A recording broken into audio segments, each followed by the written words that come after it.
বিবাহ দেখাবিন 30টা গাড়ি লাইন ধরায়, যার বাড়িতে আপনি যাইতেছেন এ আপনারে দাওয়াত দিছে যে 30টা গাড়ি লইয়া 400 মানুষ লইয়া আইবা। আপনি খবর পাঠাইতিরা আমার মানুষ তো আইবা কমপক্ষে 150, আপনি ভালো ব্যবস্থা রাখবা। দাওয়াত দেওয়া যে উল্টা এখন দাওয়াত যার জি উল্টা নিনা না, আপনি দাওয়াত পৌঁছাইছেন আমার মানুষ আইবা 150, তার হইছে কি? আপনার মানুষ যাবা তার হইছে কি?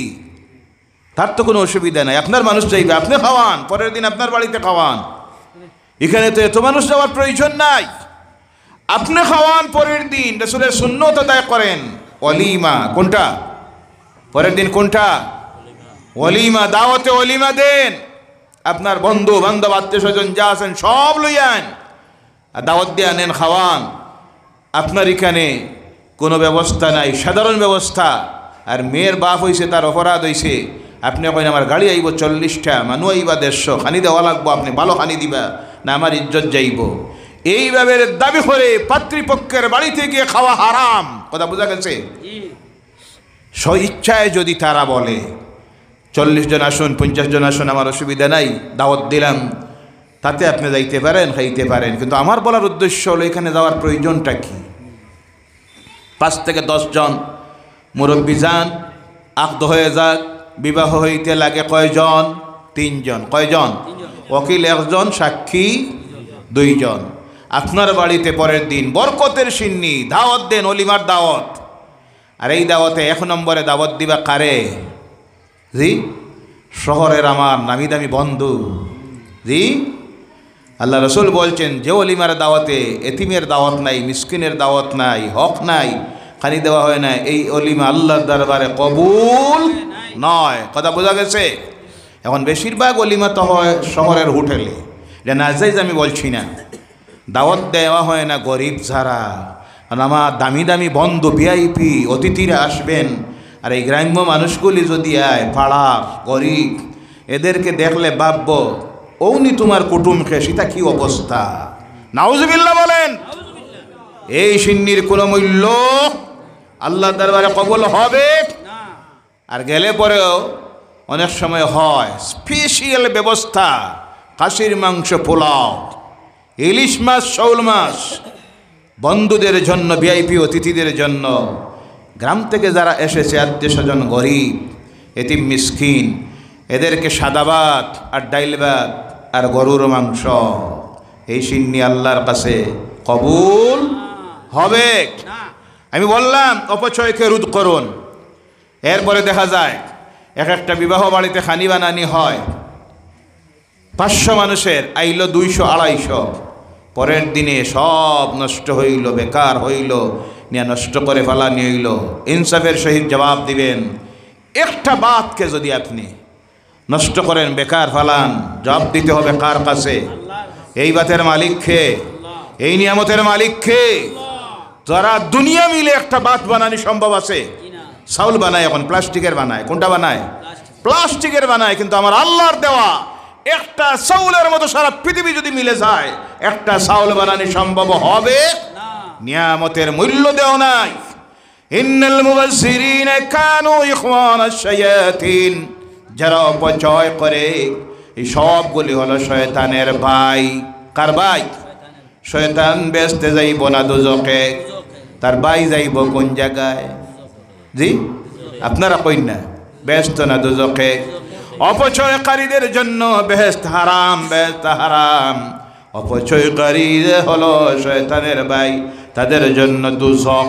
অনেক সময় আমি বলি, ও মুসলমান, খানার ব্যাপারে সবচেয়ে অ্যাডভান্স আমরা। এখনো অনেক আছে সকালবেলায় ভাত, মাংস, পরোটা, রুটি, ডিম, আপেল, আঙ্গুর।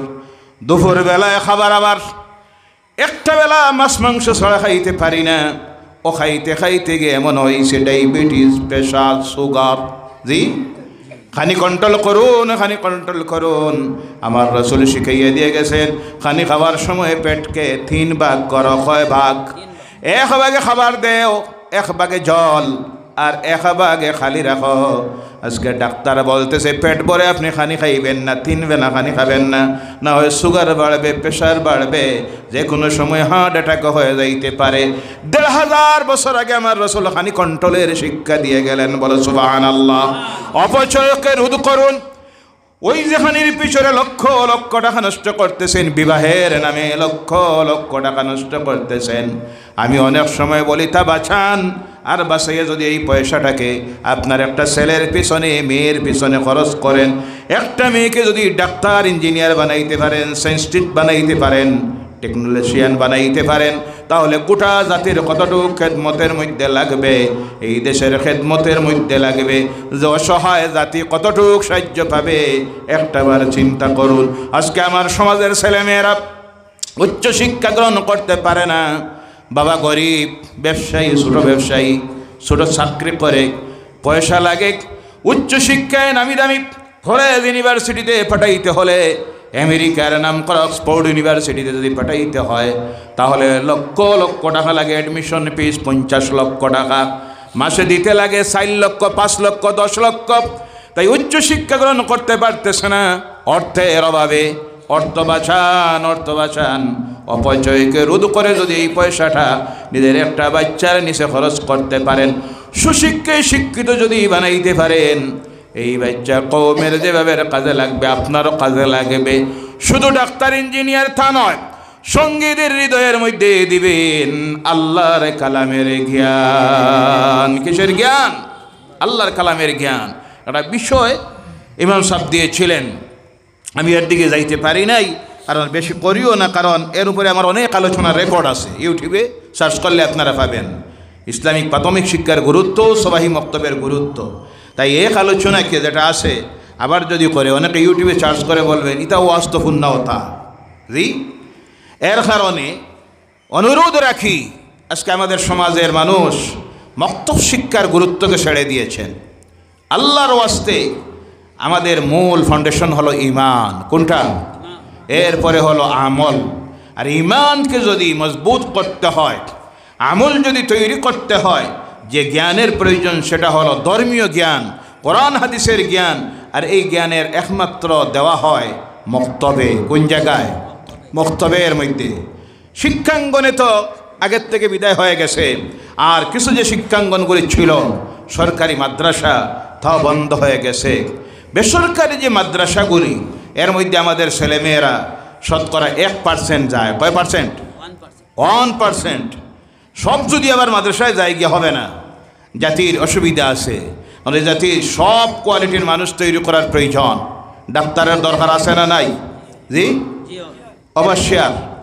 ইঞ্জিনিয়ার, এরপরে বৈজ্ঞানিক, কম্পিউটারিস্ট, এরপরে রাজনীতিবিদ, শ্রমিক, ব্যবসায়ী, সর্বস্তরের মানুষ তৈরি করার প্রয়োজন আমাদের। একটা পার্সেন্টেজ প্রয়োজন হলো ধর্মীয় শিক্ষায় মৌলানা, মুহাদ্দিস, মুফাসসিরুল কোরআন, হুফাজুল কোরআন, কারিউল কোরআন হওয়ার আছে না নাই? এই 1%, 2% এরা মাদ্রাসায় যায়। বাকি যারা ধরে নিলাম 5% যায়, 95% যারা আমাদের ছেলেমেয়েরা ধর্মীয় শিক্ষা গ্রহণ করার একমাত্র মাধ্যম হলো মক্তব শিক্ষা। কোন শিক্ষা? এই মক্তবে যা শিখে মরার আগ পর্যন্ত তা দিয়া চলে। কথা ঠিক কিনা? পরবর্তী থেকেও অনেক সময় বাংলা বই পড়ে শিখে, বা আজকে মোবাইল থেকে অনেকে শিখে, কিন্তু আমাদের মূল পুঁজিটা হলো মক্তবের শিক্ষা। কোন শিক্ষা? মক্তবের। কিন্তু আজকে কিছু মুসলমান আছে যারা এই মক্তব শিক্ষাকে গুরুত্ব দেয় না। তারা ফা দিয়েছে খ্রিস্টানদের এই ষড়যন্ত্রে। খ্রিস্টানরা প্রথম ষড়যন্ত্র করলো, তারা দেখলো মুসলমানদের ছেলেমেয়েরা আল্লাহর নাফরমানি কাজে যায় না। তার কারণ হলো তাদের ছেলেমেয়েকে ছোটবেলায় এদের হৃদয়ে ঢুকাইয়ে দেওয়া হয়ে যায় ধর্মের জ্ঞান। বলো সুবহানাল্লাহ। তাই ধর্মীয় জ্ঞান থেকে বঞ্চিত করার জন্য বিশ্বজুড়ে তারা শুরু করলো খ্রিস্টান মিশনারি মাধ্যমে, চার্চের মাধ্যমে সেবার নামে হসপিটাল এবং শিক্ষা ব্যবস্থা, শিক্ষাঙ্গন তৈরি করা শুরু করলো। গোটা পৃথিবীর খ্রিস্টানদের একটা ফান্ড আছে, প্রতিটি খ্রিস্টান মাসে নির্ধারিত একটা চাঁদা সেই ফান্ডে দিতে হয়। ওই ফান্ড দিয়ে তারা বিশ্ব জুড়ে ধর্ম প্রচারের উদ্দেশ্যে সেবার নামে হসপিটাল বানায়, কম পয়সায় মানুষের সেবা দেয়, আর প্রত্যন্ত গ্রামাঞ্চল এবং অবহেলিত সমাজ যারা নিম্ন শ্রেণীর এইসব এলাকায় গিয়া শিক্ষা প্রতিষ্ঠান বানায়। আসলে উদ্দেশ্যটাকে ধর্ম প্রচারের, সেবার নামে ধর্ম প্রচার। কথা বোঝা যায়? যেমন আজকে নিগ্রিমস শিলংয়ে খ্রিস্টান দ্বারা পরিচালিত, আমাদের ওই করিমগঞ্জ আছে একটা হসপিটাল, বিভিন্ন জায়গায় আছে।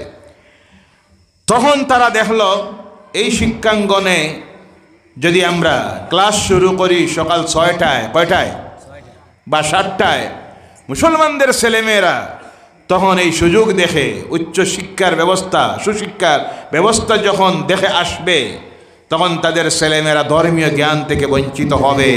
একদিন এদেরকে নাস্তিক বানানি যাবে, খ্রিস্টান বানানি যাবে। প্রথম ছিল তাদের প্ল্যান, আমরা তো বুঝি না।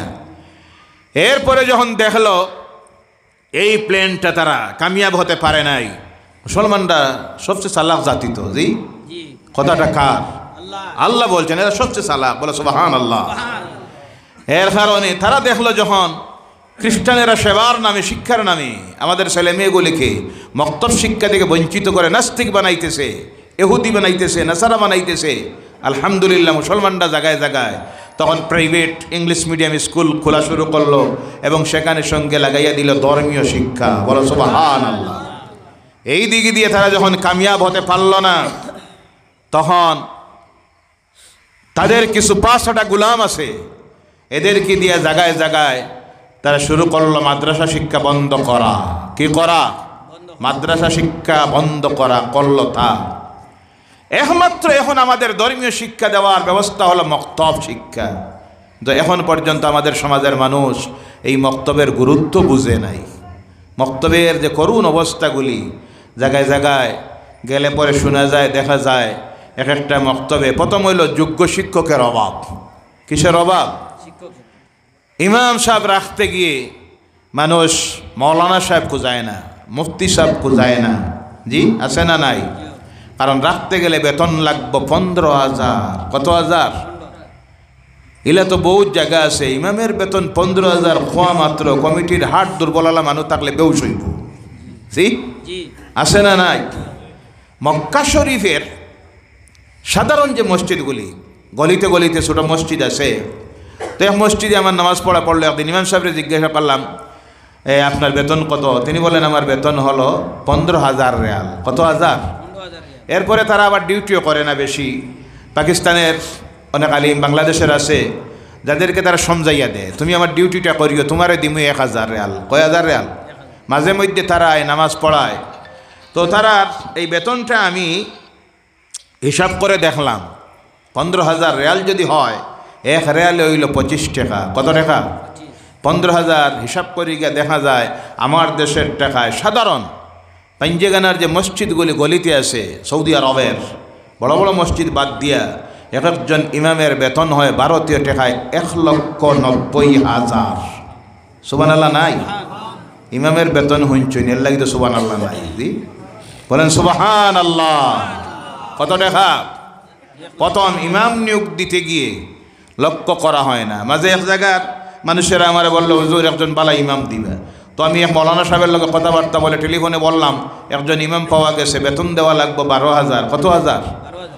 হুজুর আমরা চাই আর কোনো রকম চলতো, ওলা একজন দেখবা। বলে খুইলা আলিমও না, মৌলানাও না, হাফিজ সাহেবও না, এমনি কিছু মসজিদ মাদ্রাসাত গেছেন, হইলেই হইব। নাউজুবিল্লাহ বলেন। 4-5 হাজারে কাম চলতো। কয় হাজারে নামাজ হইব?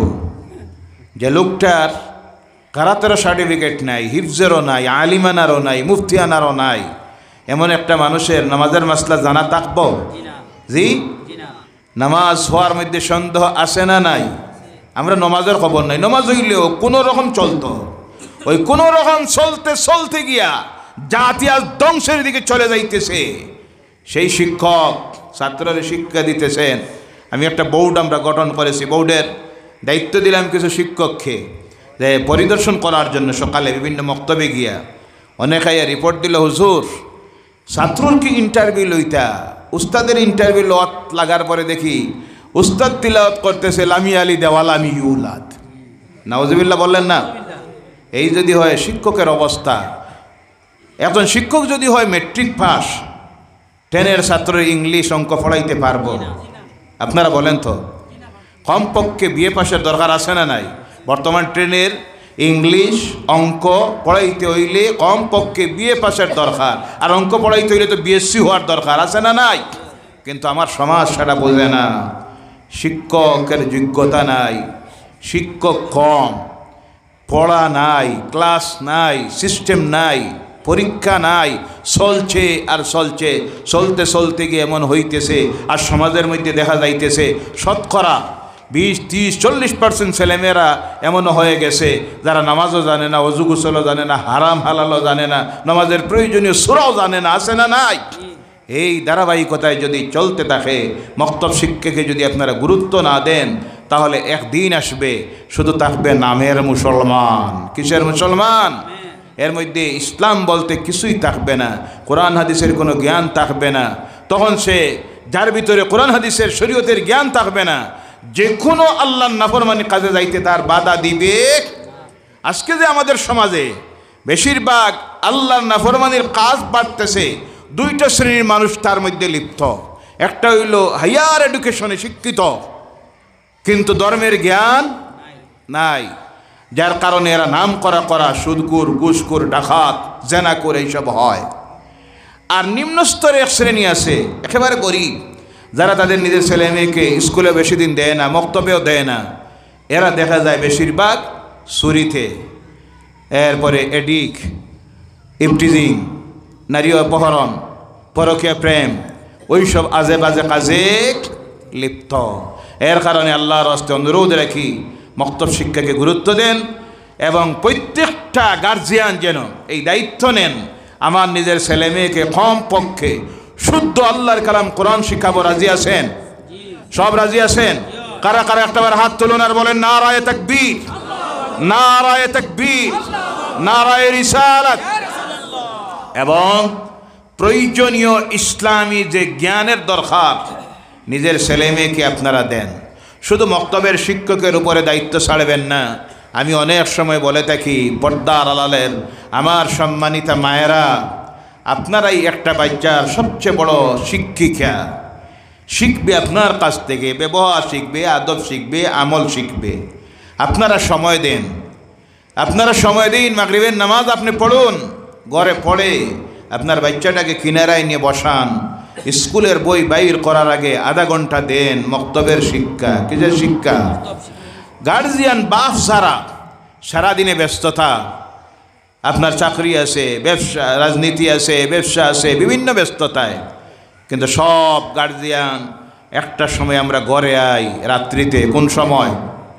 ওই রাত্রিতে ঘরে আওয়ার পর যদি হাইয়া আলাস সালাহ, আস-সালাতু খায়রুম মিনান নাওমের ডাকার সঙ্গে যদি ঘুম থেকে উঠে যায়, উঠবেন? রাজি আছেন? কারা কারা একটাবার হাত দেখান, আল্লাহ দেখুক, বলেন আল্লাহুম্মা আমিন। ঘুম থেকে যদি উঠে ফজরের নামাজে মসজিদে আয়, আর আওয়ার সময় যদি আমার স্ত্রীকে ঘুম থেকে তুলে দেই, বাচ্চাটাকে যদি ঘুম থেকে তুলে দেই, ফজরের নামাজ পড়ে আমি গিয়ে যদি আমার নিজের বাচ্চাটাকে কিনারায় বসাই, তিলাওয়াত জানি, তিলাওয়াত করবো। তিলাওয়াত জানেন না? সূরা আলাম তারাত থেকে তিলাওয়াত করুন, সূরা ফাতিহা পর্যন্ত দুরূদ ইস্তিগফার পড়ুন, বাচ্চাটাকে কিনারায় বসান। তার মক্তবের যে শিক্ষা, যেটা পাঠ, যেটা সবক, যেটা আপনি দেন আরও আধা ঘন্টা। কত সময়? এরপরে মক্তবে যাও, মক্তবে পাইল 1.5 ঘন্টা। কত সময়? মার কাছে আধা ঘন্টা, বাবার কাছে আধা ঘন্টা, মক্তবে 1.5 ঘন্টা, 2.5 ঘন্টা হয়েছে। কত ঘন্টা? ইনসাফ, আমার মন বলতেছে একটা বাচ্চা যদি 2.5 ঘন্টা সকাল সন্ধ্যা কোরআনের জ্ঞান, ইসলামের জ্ঞান নিয়ে চিন্তা করে, রিসার্চ করে পড়ে, ইনশাআল্লাহ 10 বছর বয়সে শুদ্ধ কোরআন তিলাওয়াতকারী হয়ে যাবে। বলো ইনশাআল্লাহ, জোরে বলেন ইনশাআল্লাহ। আল্লাহ যেন আমাদেরকে এই পরিশ্রম করার তৌফিক দেয়। আপনি আপনার বাচ্চাটাকে নিয়ে কিনারায় বসলেন, আল্লাহ কি মর্যাদা দিতেছে আপনাকে শুনুন। আপনি যখন বাচ্চাটাকে পড়াইতেছেন, আমার রাসূল বলছেন খায়রুকুম মান তাআল্লামাল কুরআন ওয়া আল্লামা, তোমাদের মধ্যে সবচেয়ে উত্তম ব্যক্তি তারা যারা কোরআনের শিক্ষা গ্রহণ করেছে আর তারা কোরআনের শিক্ষা দেয়। নিজে তারা কোরআন পড়ে আর অন্যকে কোরআনের শিক্ষা দেয়। আপনি আপনার বাচ্চাকে পড়াইতেছেন, আল্লাহর কাছে দুনিয়ার সমস্ত মানুষের চাইতে আপনার মর্যাদা বেড়ে গেছে। বলে সুবহানাল্লাহ। আল্লাহ যেন এই তৌফিকটা দেয়। সকলে বলেন আল্লাহুম্মা আমিন। ওয়া মা আলাইনা ইল্লাল বালাগ ওয়া আখিরু দাওয়ানা আলহামদুলিল্লাহ।